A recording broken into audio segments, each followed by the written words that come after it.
Slagvaardiger, flexibeler, efficiënter. Daar draait het al hier om bij Egon. De reorganisatie is noodzaak om beter inspelen te kunnen op de crisis. Wat we zien is dat de wereld om ons heen heel erg verandert. De wereld waarin Egon opereert verandert. En om die ontwikkelingen het hoofd te bieden willen we naar een eenvoudiger en slagvaardige organisatie die snel kan inspelen op die veranderingen. En helaas gaat dat ten koste van arbeidsplaatsen. Bij Egon werk je landelijk zo'n 4000 mensen. De hele organisatie betroffen. Ook de vestiging in Ljouwert, daar onder de hypotheken en de levensverzekeringen onderbracht binnen, ontkomt er net om. Ik werk hier, ja, haast 25 jaar.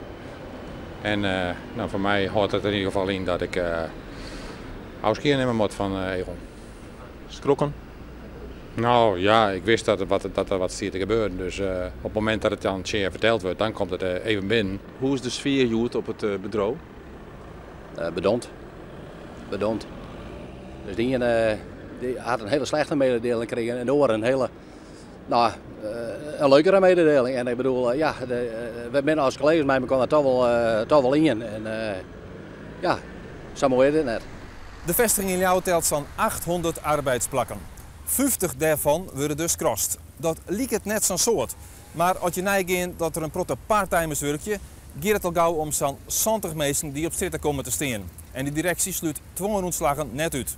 In de lunchpauze wordt bijpraat. Een protte mensen willen net reageren. Een korte reactie op bij Egon, met nieuws. Nee, daar geven we geen reactie op. Nee. Nevens burgemeester Vert Kronen van Ljouwert hier het al je volle slimmer kind. Daarmee ben ik wel blij dat het 50 mensen zijn in plaats van wat gisteren de geruchten waren 100 en 150. Maar het is voor die 50 mensen natuurlijk niet leuk en het is ook voor de stad niet goed. Maar het is wel de normale economische ontwikkeling. De vakbonden is skrokkend van de reorganisatie, maar begrijpen de noodzaak. Er leidt een sociaal plan. Takemier krijgt de reorganisaties in beslag. Maar een protte werknemers binnen net gereisd op. Zij binnen benauwd dat dit de eerste stap is van een groter reorganisatieproces.